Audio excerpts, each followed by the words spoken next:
매일 아침 하나님과 함께 누리는 하늘의 양식, 오늘 만나.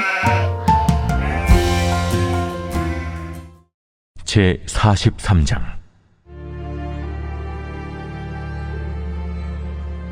예레미야가 모든 백성에게 그들의 하나님 여호와의 말씀, 곧 그들의 하나님 여호와께서 자기를 보내사 그들에게 이르신 이 모든 말씀을 말하기를 마치니, 호사야의 아들 아사랴와 가레의 아들 요하난과 모든 오만한 자가 예레미야에게 말하기를, 내가 거짓을 말하는도다.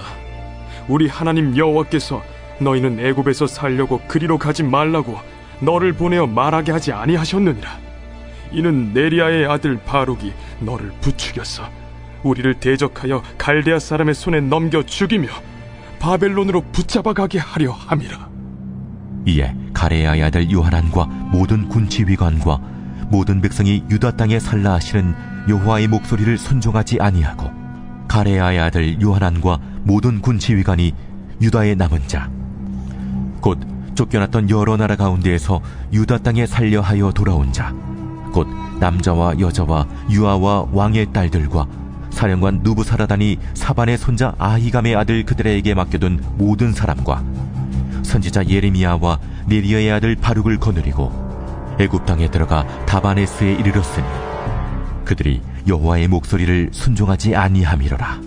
다바네스에서 여호와의 말씀이 예레미야에게 임하여 이르시되, 너는 유다 사람의 눈앞에서 내 손으로 큰 돌 여러 개를 가져다가 다바네스에 있는 바로의 궁전 대문에 벽돌로 쌓은 죽대의 진흙으로 감추라. 그리고 너는 그들에게 말하기를, 만군의 여호와 이스라엘의 하나님께서 이와 같이 말씀하시되, 보라, 내가 내 종 바벨론의 느부갓네살 왕을 불러오리니 그가 그의 왕좌를 내가 감추게 한 이 돌들 위에 놓고 또 그 화려한 큰 장막을 그 위에 치리라. 그가 와서 애굽 땅을 치고 죽일 자는 죽이고 사로잡을 자는 사로잡고 칼로 칠 자는 칼로 칠 것이라. 내가 애굽 신들의 신당들을 불지르리라. 느부갓네살이 그들을 불사르며 그들을 사로잡을 것이요, 목자가 그의 몸에 옷을 두름같이 애굽 땅을 자기 몸에 두르고 평안히 그곳을 떠날 것이며, 그가 또 애굽 땅 베세메스의 석상들을 깨뜨리고 애굽 신들의 신당들을 불사르리라 하셨다 할지니라.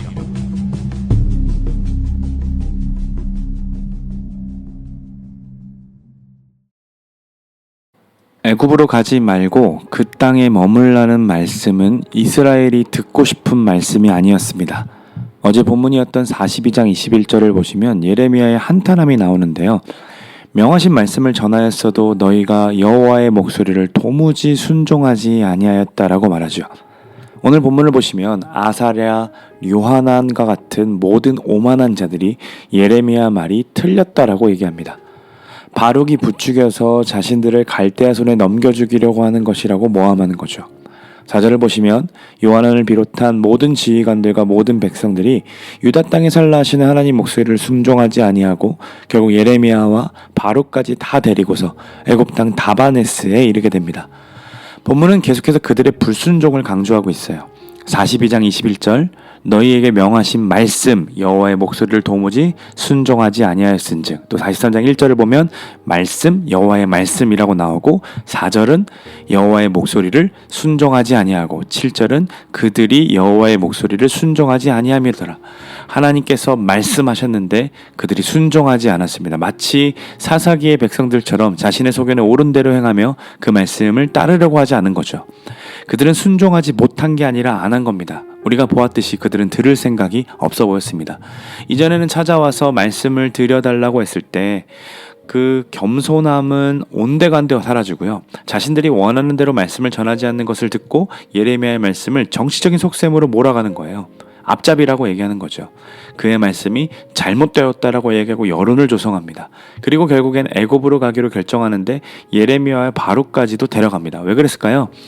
자신들의 말이 확실하다는 것을 그들에게 보여주기 위함이었을 테고, 또 그들의 말이 혹여나 사실이라면 그들을 통해 하나님의 재앙을 막을 수 있을 거라고 생각했기 때문은 아닐까 생각해 봅니다. 이스라엘의 입장으로 이 본문을 좀 해석해 보면요, 우리에게 질문 하나가 생깁니다. 우리야 하나님 말씀을 읽는 입장에 있지만 그들의 입장으로 생각했을 때에 예레미야의 말씀을 어떻게 하나님 말씀으로 들을 수 있었을까요? 우리도 신앙생활을 하다 보면 이런 고민들이 있을 때 있지 않습니까? 이게 하나님 주신 마음이 맞는가? 아니면 내 생각인가? 무엇이 진짜 하나님의 뜻일까? 이런 고민을 하게 되는 거죠. 이스라엘의 한 사람으로 예레미야가 전하는 아픈 말씀을 접하고 있다면 우리는 어떻게 하나님 말씀으로 그 말씀을 생각하고 분별할 수 있었을까요? 먼저는요, 성경 말씀과 일치되는가를 살펴봐야 합니다. 즉, 내게 주신 마음이 이전에 성경을 통해 어떻게 말씀하셨는지를 살펴보는 거죠. 이스라엘은 예레미야의 말씀이 전에 하셨던 하나님의 말씀과 상통하는지를, 일맥상통하는지를 봐야 합니다.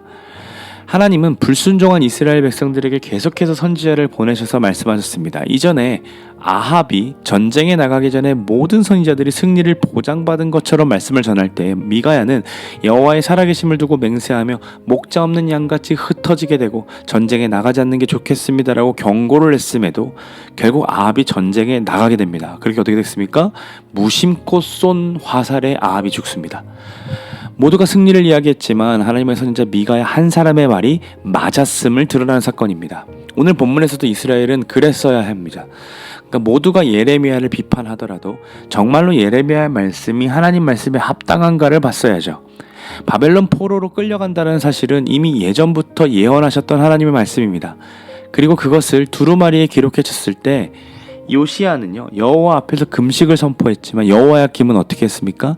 두루마기를 모두 태워버리고 바룩과 예레미야를 잡으라고 명합니다. 그러나 결국 어떻게 됩니까? 여호야김이 하나님 말씀대로 죽습니다. 시드기야도 예레미야에게 물었습니다. 그때도 예레미야는 동일한 말씀을 전했습니다. 그는 아무 말도 하지 말라고 하면서 멸망할 때까지 예레미야를 감옥들에 둡니다. 그도 어떻게 되었습니까? 눈이 뽑혀 처참한 모습으로 바벨론에게 끌려가게 되죠. 예레미야만 이야기를 한 것이 아니었습니다. 40장 9절을 보시면 그다랴도 동일한 말씀을 전합니다. 그런데 그들은요, 그다랴도 바룩도 예레미야도 다 바벨론의 앞자리로 몰아가면서 듣고 싶어 하지 않는 겁니다. 두 번째로 우리에게 주시는 그 하나님 말씀이 진짜 하나님 말씀인가 아니면 내 마음인가 확인하려면 하나님의 성품을 의존해야 됩니다. 대부분 우리는 사랑의 하나님이라고 말하면서 그분이 베푸시는 사랑을 내 안전을 보장받는 것으로 인정하고 싶어 합니다. 그러니까 내가 불안정하거나 불리한 상황에 몰리면 사랑의 하나님이 어떻게 그럴 수 있는가라고 묻는 것이죠. 그러나 사랑의 하나님, 선하신 하나님이라는 사실을 정말로 믿는다면 우리는 그 말씀이 좋든지 좋지 않든지 듣고 순종할 자세가 있어야 합니다. 목자가 사망의 음침한 골짜기로 양들을 이끄는 이유는 더 좋은 푸른 초장이 그 음침한 골짜기를 너머에 있기 때문입니다. 목자만 알고 있는 거죠. 비록 그때는 그 땅이 있는지를 모르기 때문에 힘들어서 불평합니다.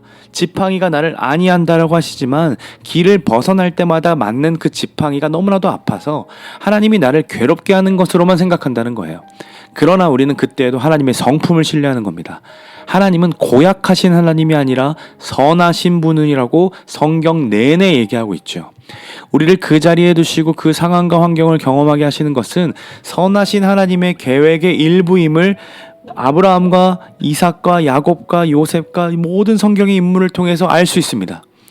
모든 것이 합력하여 선을 이루어 가신다라는 것을, 그래서 버티고 견뎌야 하는 것이 우리의 믿음의 삶임을 수많은 인물들을 통해서 우리는 증명받을 수 있다는 거예요.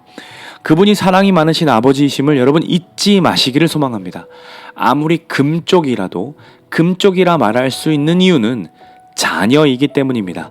말 안 듣는 자녀도 포기할 수 없기 때문에 솔루션을 얻고자 오은영이라는 분을 찾아가는 겁니다.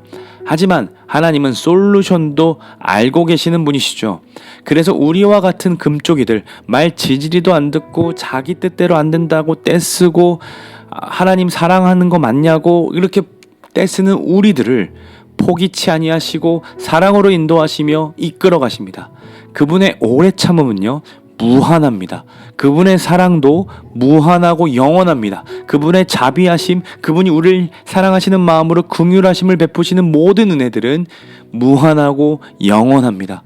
그 무한하신 사랑으로 우리를 이끄시는 그 아버지를 여러분 신뢰하시기를 간절히 소망합니다. 하나님 말씀으로 확인하시고 그분의 성품을 신뢰하며 우리가 버티고 견뎌볼 때에 우리에게 무엇이 생기느냐? 분별력이라는 힘이 생깁니다. 물론 시행착오와 아픔과 고난들이 있습니다만 우리는 동일한 상황과 동일한 아픔을 겪으면서도 넘어지지 않는 힘을 거기서 얻습니다. 분별력은 결국 하나님이 무엇을 기뻐하실까, 무엇을 슬퍼하실까를 생각해보는 것에 있습니다.